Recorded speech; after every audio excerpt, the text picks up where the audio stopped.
قل هل يستوي الذين يعلمون والذين لا يعلمون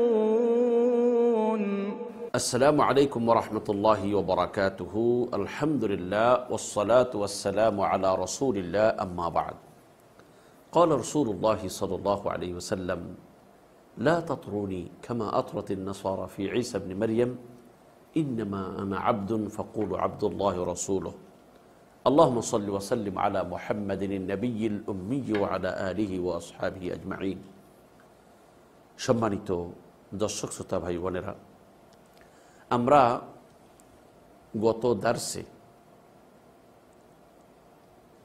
যে বিষয়ে আলোচনা করেছিলাম যে ইসলাম বিনষ্টকারী বস্তুসমূহের প্রথম হলো আশরিকু বিল্লাহ এবং গুনাহসমূহের মধ্যে সবচেয়ে বড় গুনাহ হলো আল্লাহর সাথে শরীক সাব্যস্ত করা।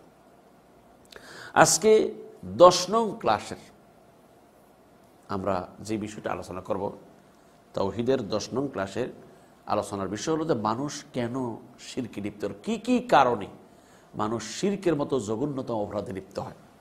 একেবারে সংক্ষিপ্ত আকারে কয়েকটি কারণ আপনাদের সামনে তুলে ধরব। 1 নম্বর কারণ অজ্ঞতা, আল জাহাল। আসলে অজ্ঞতার কারণে মানুষ যখন খাঁটি তাওহীদ চিনে না, শিরক কি জিনিস জানে না, তখন তাওহীদ কি জিনিস আর শিরক কি সে কিছুই বোঝে না। যার কারণে আল্লাহকে বিশ্বাস করে আবার আল্লাহর সাথে শরীকও করে, যা বুঝতেছে না। যে এই জন্য জ্ঞানের দরকার। এখন এই জাহেলিয়তের কারণটা কি, অজ্ঞতার কারণ কি? 1 নম্বর হলো যে ওই ব্যক্তির কোরআন ও হাদিসের যথাযথ জ্ঞান অর্জন না করা, এবং 2 নম্বর কারণ হলো যে আহলে হক যারা আলেম ওলামা তারা তাদের দায়িত্বে যথাযথ দায়িত্ব পালন না করা। অর্থাৎ এই যে মানুষের কাছে তাওহীদের কথাগুলোকে পুঙ্খানুপুঙ্খানুরূপে বলা দরকার, শিরকের ভয়াবহতা সম্পর্কে আলোচনা করা দরকার, কিন্তু এই বিষয়গুলো আলোচনা যেমনটা হওয়া দরকার তেমনটা হয় না বলেই সাধারণ মানুষ অজ্ঞ রয়ে গেছে। তো এই অজ্ঞতার কারণে একটা মানুষের মধ্যে মানে শিরকে লিপ্ত হয়। তার একটা উদাহরণ হযরতে মূসা আলা নবীনা আলাইহিস সালাতু ওয়াস সালাম এবং তার অনুসারীদেরকে যখন আল্লাহ সুবহানাহু ওয়া তাআলা ফিরাউনের কবল থেকে মুক্ত করে সাগর পাড়ি দিয়ে তাদেরকে ওই পারে নিয়ে গেলেন, আর সেখানে গিয়ে তারা দেখলো যে একটা কওম যারা তাদের মূর্তি পূজা আছে, তখন তারা কি বললেন?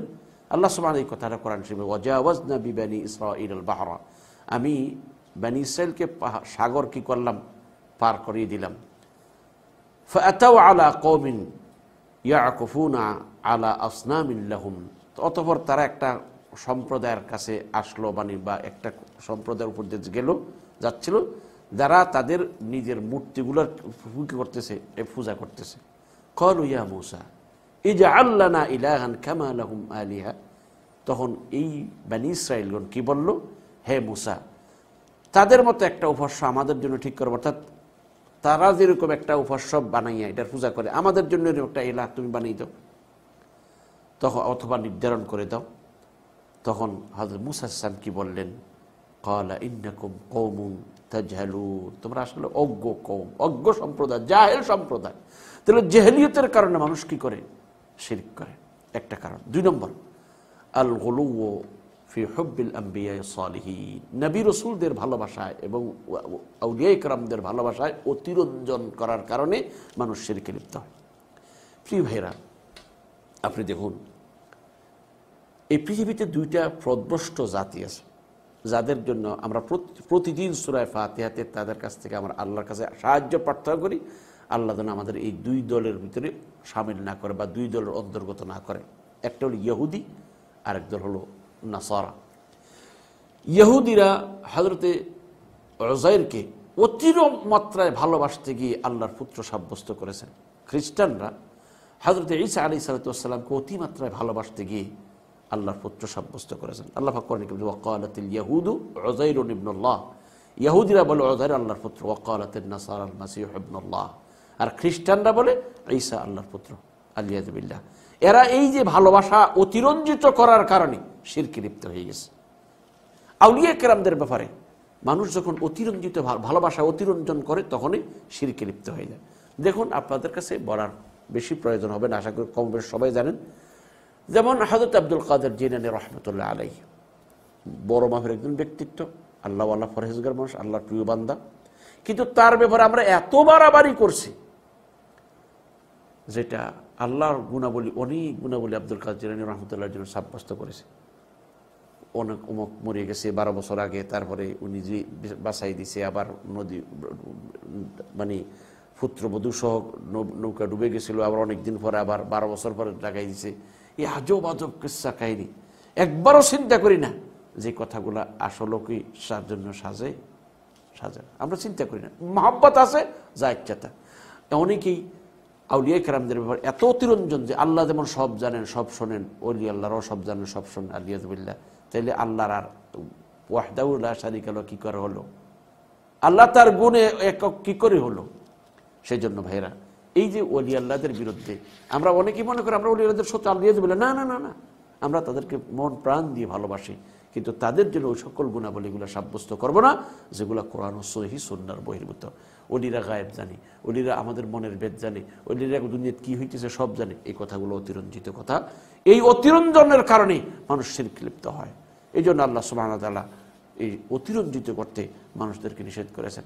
এই যে ভালোবাসার অতিমাত্রা, আল্লাহ রাসূল লা তাতরুনি কামা আতরাতিন নাসারা ফি ঈসা ইবনে মারইয়াম, আমার ভালোবাসায় আমার প্রশংসা তোমরা অতিরঞ্জন করো না, যেমন মারিয়মের পুত্র ঈসা আলাইহিস সালামের ব্যাপারে খ্রিস্টানরা করেছে। তাই যে কোনো ক্ষেত্রে আউলিয়া কেরামদের ব্যাপারেও আমরা কখনো এই রকমের অতিরঞ্জিত, তাদের প্রশংসায় অতিমাত্রা কখনো করব না। ৩য় নম্বর কারণ হলো যে নবী রসুলদের এবং পীর বুজুর্গদের কবরকে সম্মান বেশি করার কারণে। সত্যিই দেখুন, আজকে গোটা পৃথিবীর দিকে তাকাই দেখেন, নবী রসুলদের সম্মান করতে গেছে, এটা নবী রসুলদের আসলে সম্মানযোগ্য, কিন্তু সম্মানের অতিমাত্রাটা এটা মানুষকে ক্ষতি। নবীর একটা কথা ভালো করে মনে রাখতে হবে, নবী রসুলগণ অবশ্যই আল্লাহর পরে সৃষ্টি জগতের সর্বশ্রেষ্ঠ মর্যাদার অধিকারী তারা, তাই তাদেরকে তো অবশ্যই ভালোবাসবো, সম্মান করবো, কিন্তু সম্মানটা যেন আল্লাহর সাথে বেশি না হয়, যে আল্লাহর সমতুল্য না হয়, এটা খেয়াল রাখতে হবে। তো এই যে নবী রসুলদের এবং আউলিয়া কেরামদের কবরের মধ্যে ব্যাপারে যখন অতিরঞ্জিত সম্মান, এটার বেশি তাজিম করতে যায়, চাদর ছড়াইবে, আতর গোলাপ দিবে, তারপরে মোমবাতি জ্বালাবে, তখন আস্তে আস্তে এটা একটা শিরকের আখড়ায় পরিণত হয়ে যায়। এই জন্য আল্লাহ রসুল যে অসুস্থতা তিনি ইন্তেকাল করেছেন, সেই অসুস্থতার মধ্যে থেকে তিনি বলেছেন লাআনাল্লাহুল ইয়াহুদা ওয়ান নাসারা ইত্তাখাযু কুবুর আম্বিয়াহিম মাসাজিদ। আল্লাহর লানত ইহুদিদের উপরে, খ্রিস্টানদের উপরে, যারা তাদের নবীর কবরকে সেজদার জায়গা বানিয়েছে। মুসলিম শরীফে ওরা দিয়েছে ইত্তাখাযু কুবুর আম্বিয়াহিম ওয়া সালিহিহিম মাসাজিদা, তারা তাদের নবীর কবরকে এবং নেককার বান্দাদের কবরকে মসজিদ বানিয়েছে, সেজদার জায়গা বানিয়ে নিয়েছেন। আমি তোমাদেরকে নিষেধ করে যাচ্ছি।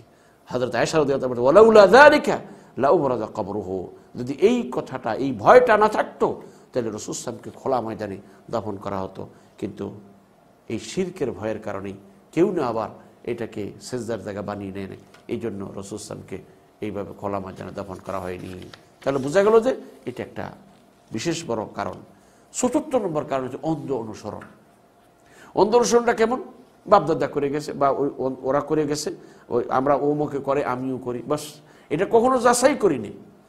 ওই রকম শত শত মানুষ করতেছে, আমিও করতেছি। ভাই, শত শত মানুষ করে বললেই একটা কাজ হালাল হবে না। গোটা পৃথিবীর দিকে তাকেই দেখেন, এই পৃথিবীতে যদি 800 কোটি মানুষ হয়, তাহলে দেখেন 800 কোটি মানুষের মধ্যে মুসলমান কয় কোটি? 100 কোটি, 100 কোটি, 100 কোটি বা 150 কোটি মুসলমান। এই 150 কোটির ভিতরেও কত কোটি কোটি আছে যারা ইসলামের সাথে কোনো রকমের সম্পর্ক নেই, কিন্তু এরা মুসলমান দাবিদার।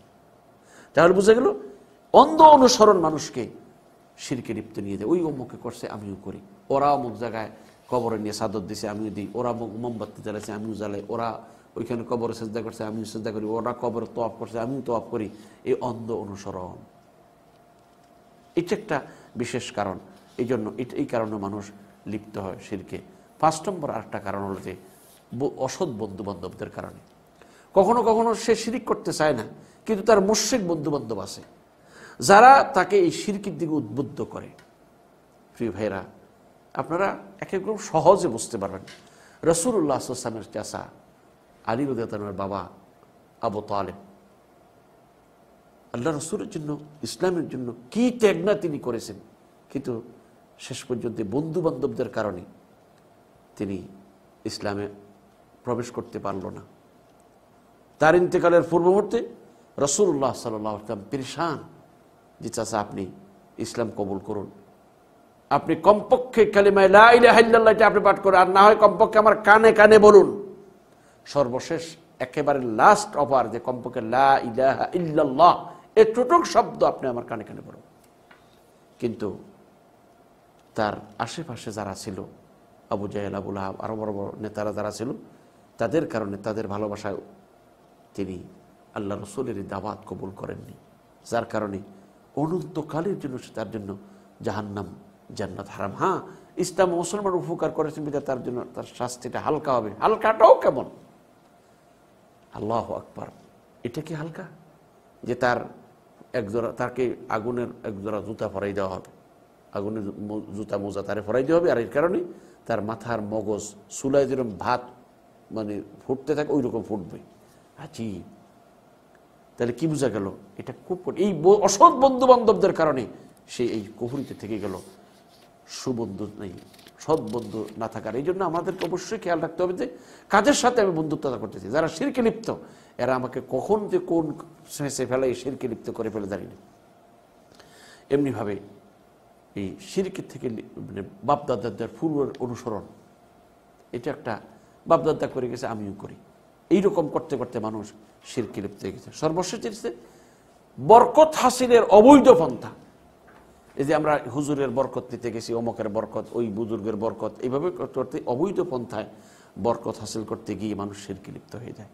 সম্মানিত দিনী ভাই, ওরা সবচেয়ে যে কথা, শেষ যে কথা বলবো, আমরা এই গত দুই দারসের মধ্যে যেটা বুঝতে পারলাম যে মানব জাতির জন্য বড় একটা ভয়াবহ গুনাহ, সেটা হলো যে শিরক।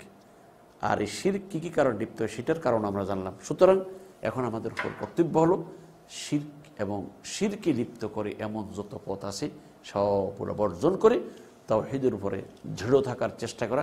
আল্লাহ আমাদের সকলকে কবুল করুন। আমিন।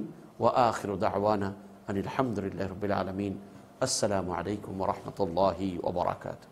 قل هل يستوي الذين يعلمون والذين لا يعلمون